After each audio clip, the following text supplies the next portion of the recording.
This morning I woke up to a $220 sale on eBay, which is not the norm for me, so I decided that I wanted to share all of my highest sales over the last few years of me reselling. I have 16 sales that I'm going to share with you today that have sold for over $175 on eBay, Poshmark, or my website, and I'm going to share the brand and the style so you know what to look out for when you're at the thrift store. If you're new here or if you're not, hello, my name is Lily. I sell secondhand goods and clothing for a living, and I absolutely love what I do. I sell on a variety of platforms including Poshmark, eBay, my website, Instagram, and I have an antique booth, and I also do some in-person markets. I sell vintage and modern in a wide variety of every size and style, but today I'm going to be sharing all of my highest sales. So these are the items I found at thrift stores, buy-sell trade stores, consignment stores, or private clients that I flip to make a profit. If you see me looking down, I actually prepared notes. I have a notebook with all of my stuff written out, but it is out of order, so I have to flip through a little bit. I also will try and insert a picture of all the items that I sold and also the brand tags so you can memorize them. So if you're a note taker, make sure to write them down. So let's go ahead and get started. First up, at $179, I have this vintage 1970s wedding dress. This one was a size 00, and I know that if it would have been a bigger size, it would have sold even better. I had this one for a few months, so it did take a little bit to sell, but it was such a good sale that I was totally okay with it. I got this wedding dress at a thrift store for I think $30, and I sold it for $179 plus shipping on Poshmark. These 1970s wedding dresses are so popular. I actually got married in a vintage wedding dress as well, so I understand the hype, but a lot of people are buying these and repurposing them. Some people upcycle them and some people wear them as is, but they're so popular and they're very hard to find, especially in larger sizes. So definitely consider picking up vintage wedding dresses, especially in good condition. I model all of my vintage dresses like this, but if you can't model or you don't want to model, I really suggest investing in a mannequin or something or someone who can try these pieces on for you, because they do sell a lot better when you can see what they look like on a body. But when it's a good price and a good style, I always pick up a vintage wedding dress. And this actually is a recurring theme, so wait till the end of the video to see another one. The next sale that I have is this Hunter Bell dress. It was a midi tier dress by the brand Hunter Bell, and it sold for $179 on Poshmark. I bought this at a consignment store in Austin. I did pay up for it. I think that I paid around $30 to $40 for it, but it sold the very next day after listing it for $179 plus shipping. Hunter Bell is a very preppy, colorful southern brand, and it sells very well. It has a very big following, so definitely consider paying up for it, especially in these colorful modern styles. Next on the list, I have this Brahmin bag. This Brahmin bag was a shoulder bag, and it had two different straps, like a top handle and a shoulder strap. This one specifically was a snake print, and any kind of snake print or animal print for Brahmin does the best. This one sold for $180, and it sold within a couple of days. I did pay up for this. I think I paid $50 for it, but selling it for $180, that is a great profit. Next up, I have a Tibby coat. Tibby does not always do well. Tibby is one of those brands that you definitely have to look up the style, and it needs to be modern and popular to be able to pay up for it. For some reason, I just had a good feeling about this coat, and I looked it up and the comps were super great. It was a bubblegum pink double-breasted trench coat. This specific style was actually featured in Vogue, and it was a Paris Fashion Week pick from 2018.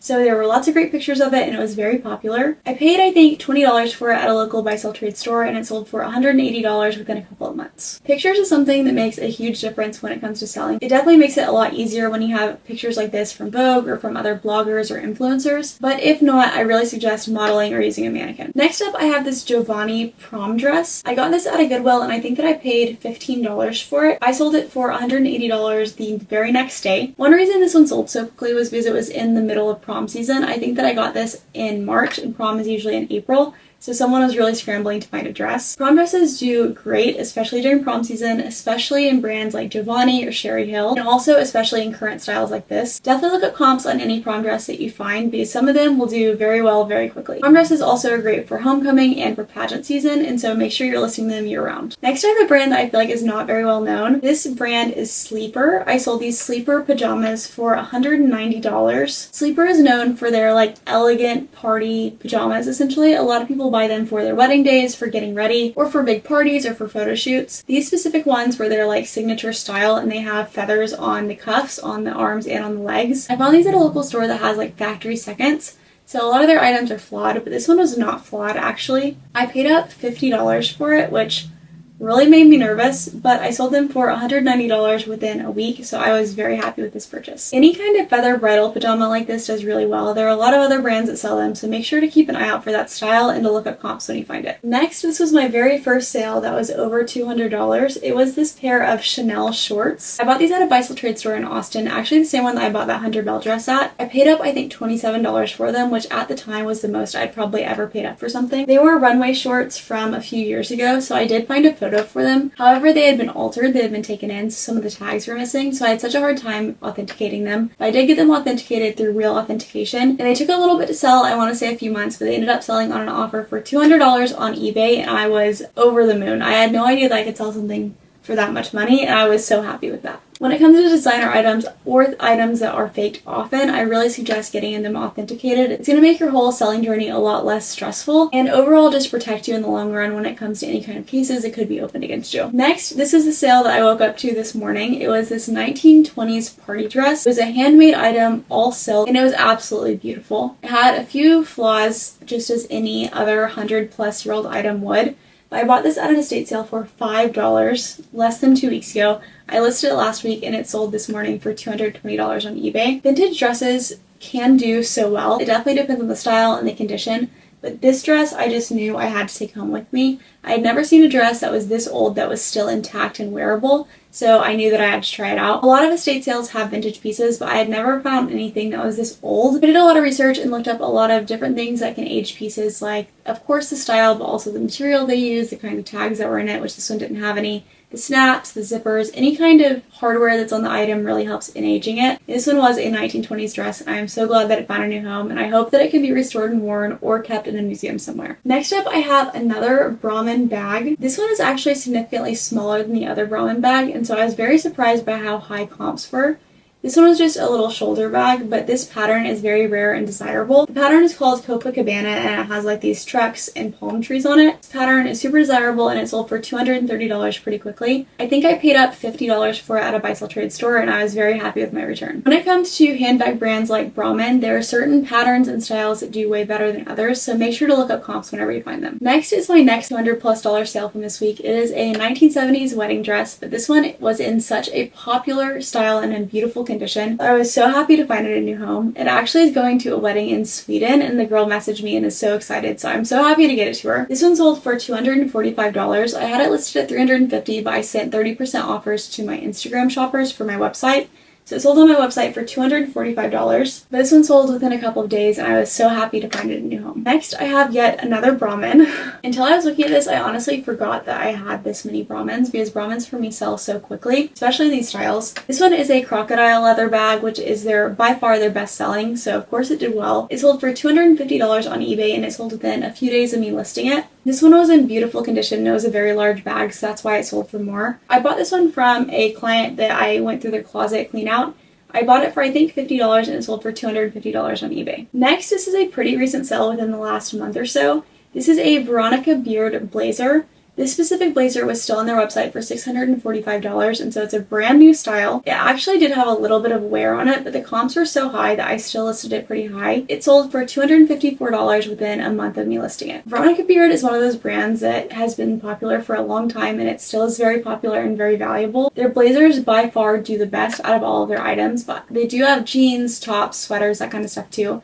But if you find a Veronica Beard blazer, you are going to do very well, especially if it's a newer style. Next up, this one kind of surprises me that one of these made the list, but this is a Tory Burch bag. Tory Burch has a wide variety of sales prices, but this one, when I saw it at the store, I knew that it had to be good based on the style. It's like this patchwork kind of raffia style with the shoulder bag, so it kind of looks like a tote, but it definitely could be dressed up. And it also had the new Tory Burch logo, which is just the half of the old logo. So I knew that it had to be a newer piece, but it was behind the case at a thrift store, and I could not look at it before I bought it. I just had to pick it out. It was $50, and this was a couple years ago, and I was not used to paying up for items like this, but I went ahead and took a chance, and I took it home and realized that it was very, very good. I listed it for $299, and it sold for $269 within about a week or two. If you think that an item could be worth a lot, definitely look up the comps if you think that it's a good style. Anything patchwork right now does really well, granny square, anything like that. So if you see a designer item or a higher end item that is in one of those patterns, definitely look it up because it could be really good. Next up, a brand that is not very well known. This is a Sue Sartor dress. I found this at a buy-sell trade store for about $15. They did not know the brands, they did not price it up. I thought that the pattern was beautiful and the tag looked really fancy, so I looked it up and was shocked by comps. Then actually a few months later, I went to New Orleans, and there was a Sue Sartor store in New Orleans, and I went in and looked around, and it is absolutely gorgeous. Their stuff is beautiful, and it is so expensive. This dress in particular is one of their popular styles, but it was in a more rare flare print. It was $495 new, but it had a little bit of fading on the back of the pattern. I'm guessing just from washing or from sun bleaching. It sold for $280 on Poshmark in about 1 month. It's a smaller brand, but it has a cult following and it's very expensive, so any of their stuff's going to sell very well. And now for my last two items, number 15 and number 16.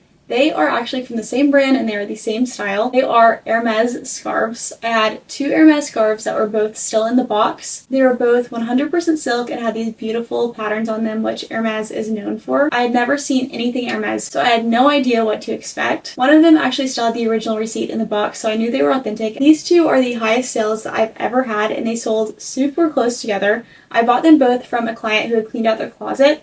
I want to say that I paid about $50 each for them because I just knew nothing about the items, but I listed them for $350 and they both sold full price within a couple weeks of each other. If you find Hermes, it is very often faked, so make sure to get it authenticated and do lots of research. But these items were thankfully authentic and I was so happy with these sales and I'm so glad they found new homes. Like I said before, this is not my norm. I sell most items for around $25 to $40, so anything over $100 I am over the moon happy about. And again, these are not items that you're going to find in a thrift store on a normal Tuesday. These are items that you're probably going to have to look for and you may have to pay up for. If you do find them in the thrift store, consider yourself very lucky and definitely grab them. But if you see these at a buy-sell trade store or consignment store on Facebook Marketplace or at an estate sale and they're marked up, definitely look up comps because they might be worth paying up for anyways. This is definitely not an exhaustive list of things to pay up for or things that sell well. These are just the things that I have sold for high prices. I also have a lot of items that are listed in this $175 plus range that just haven't sold yet. So hopefully I'll be doing an updated one of these soon with new items that have sold for high dollar amounts. If you're new and you're nervous about paying up, I totally understand. You need to be careful with it because you don't want to pay up for items that aren't going to do well. Do your research and make sure to look up comps on any of these items or anything else that you think might be valuable because paying up can ultimately make you so much more money. I love to shop in buy-sell trade stores and consignment stores for items like this because a lot of times they know about them, but a lot of times they don't. I talked a little bit about people who I shop from their closets. Personally, I don't do any consignment items, so I don't like people giving me items and then me paying them as they sell. So instead what I do is I help go through people's closets if they clean them out if they're interested. I have a contact who is a professional organizer, and so she gives my card to people who clean out their closets if they have a lot of things they're wanting to sell. So through her, I've made several contacts of people that I've been able to go through their closets after they clean them out and purchase things from them. She also will give me things to look through and purchase from her if she has a big clean out that they give to her. So if you know of anyone or you have any friends who do this for a living, or if you know people in your life who have high-end clothing and they're wanting to get rid of it, definitely reach out to them. There's nothing wrong with that. A lot of people want to get rid of their clothes and want to make a little bit of money for them, but I have no idea where to start, and so you might be a great contact for them. People all the time ask me how I know what stuff sells for good money and what's going to sell quickly, and really it's just research, watching videos like this. I also like to look on Poshmark and see what's been selling for the highest amount of money. A great way to see things that are selling quickly on Poshmark for a high amount of money is to just go onto Poshmark and search something like top, dress, bag, whatever category, and then picking the items that have sold for $100 plus or $250 plus, and then going to the sold listings and see what has been selling most recently for that dollar amount. And that's a great way to learn new brands too. I also like to follow fashion and trends, so looking on TikTok and Pinterest at what's being popular and what's trending, and also following higher end fashion like runway shows that people are attending. I like to watch that too. And ultimately looking at comps anytime I'm even curious. If I see a brand tag that I think maybe looks fancy, or if something's made in the US or in India and it has a great tag, then I'm interested in looking it up. 9 times out of 10 it's not anything, but that 1 time out of 10 it really pays off. For instance, that Susar tour dress, I would have had no idea if I wouldn't have looked it up, and it ended up selling for $280.